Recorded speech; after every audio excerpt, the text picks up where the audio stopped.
మన తండ్రి అయిన దేవుని నుండి, మన ప్రభు అయిన క్రీస్తు నుండి, పరిశుద్ధాత్మను నుండి కృపా సమాధానాలు మీకు కలుగును గాక. ఆమేన్ చెప్పారా? Praise the Lord. క్రీస్తునందు ప్రియులారా, మీ అందరికీ నా పక్షంగా ప్రత్యేకమైన వందనాలు తెలియజేస్తా ఉన్నాను. దేవుడు మీ కుటుంబాలను యేసయ్య తన కృపచేత నింపును గాక. బాగున్నారా? ఈ ఉదయకాల సమయంలో దేవుని మాటలను జ్ఞాపకం చేసుకుందామా ప్రియులారా? అన్నట్టు ప్రతి దినం క్రమం తప్పకుండా ఈ కార్యక్రమాలను వీక్షిస్తూ ప్రభువులో మీరు బలపరచబడుతున్నారు కదా. వాక్య పోషణలో మిమ్మలను నడిపించడానికి దేవుడు నాకు ఇచ్చినటువంటి అవకాశాన్ని బట్టి నేను ఎంతో ధన్యతగా భావిస్తూ నేను ప్రభుని స్తుతిస్తా ఉన్నాను. తప్పక మీరు ప్రార్థన చేయండి. మీ కొరకు మేము ప్రార్థన చేస్తాం. మీ ప్రార్థన అవసరతలు ఏవైనా ఉన్నట్లయితే స్క్రీన్ మీద ఇవ్వబడినటువంటి ఫోన్ నెంబర్కి తప్పనిసరిగా మీరు ఫోన్ చేయండి. మీ కొరకు మేము ప్రార్థన చేయడానికి సిద్ధంగా ఉన్నాం. అంత మాత్రమే కాదు, ఈ పరిచర్య నిమిత్తమై ప్రార్థించండి.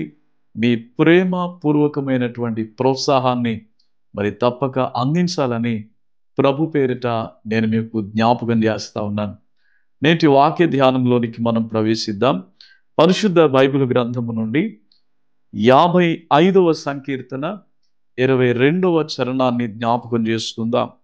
నీ భారము యెహోవా మీద మోపము, ఆయనే నిన్ను ఆదుకును, నీతిమంతులను ఆయన ఎన్నడును కదలనీయడు. దేవుడి మాటలు మన వినికిడిలో దీవించునుగాక.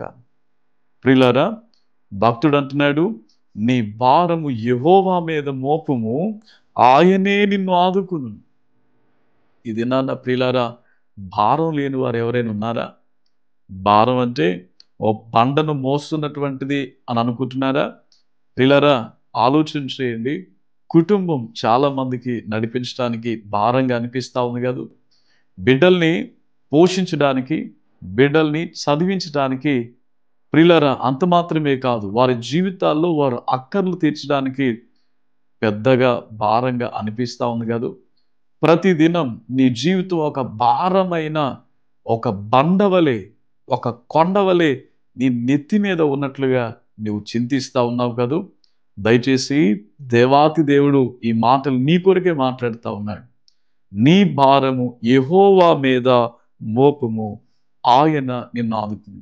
నీ జీవితంలో నీకున్నటువంటి కష్టాలు, బాధలు ఇవన్నీ భారాలుగా, బండ వంటి పరిస్థితులుగా ఉన్నట్లయితే నువ్వెంత మాత్రం ఐధైర్యపడొద్దు, నువ్వెంత మాత్రం చింతించొద్దు.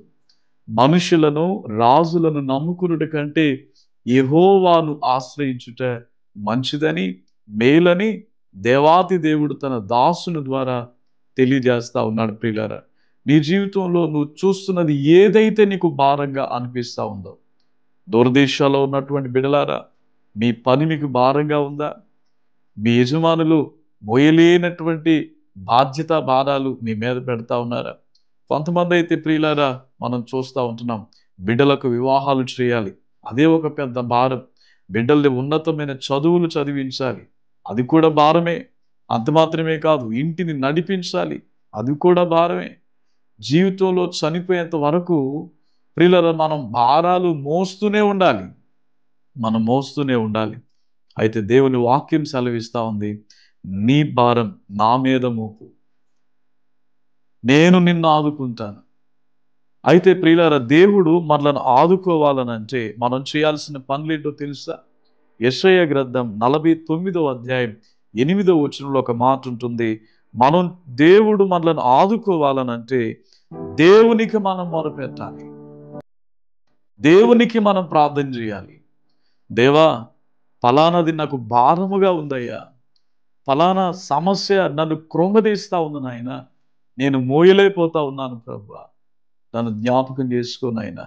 ప్రియులారా, మన బంధువులు మన భారాన్ని మోయలేకపోవచ్చు, మన సమస్యలను ప్రియులారా ఎంత మాత్రం కూడా వాళ్ళు పాలు పంపులు పొందుకోకపోవచ్చు. కానీ దేవుడు మాత్రం నిన్ను చూస్తూ విడిచిపెట్టడు. నీవు మోయలేని భారాన్ని మోస్తున్నప్పుడు, నీవు భయంకరమైన పరిస్థితుల్లో ఉన్నప్పుడు, వేదనతో ఉన్నప్పుడు దేవా నువ్వు నన్ను జ్ఞాపకం చేసుకో అని నువ్వు మొరపెట్టగలిగితే, బైబిల్ వాక్యం సెలవిస్తా ఉంది, ఆపత్కాలములు యెహోవాకు మీరు మొర్ర పెట్టండి, ఆయనే మీకు ఉత్తరం ఇచ్చినని. ప్రియులారా, అంత మాత్రమే కాదు, కీర్తన 63వ అధ్యాయం 8వ వచనంలో మనము దేవుని వెంబడించాలి.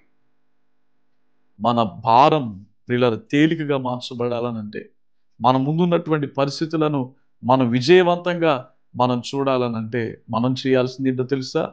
ఒకటి, దేవునికి మొరపెట్టాలి. రెండవది, ఆయనను మనం వెంబడించాలి. మూడవది, ప్రియులారా, దేవునికి దాసులుగా మనం జీవించాలి. అలా ఉండగలిగినప్పుడు ప్రతి భారాన్ని ఆయన తేలిక చేయగలడు. ఆ భారాలను మోయగలిగిన సామర్థ్యాన్ని దేవుడు నీకు ఇవ్వగలడు. ప్రియులారా, ఒక విషయాన్ని మర్చిపోవద్దు.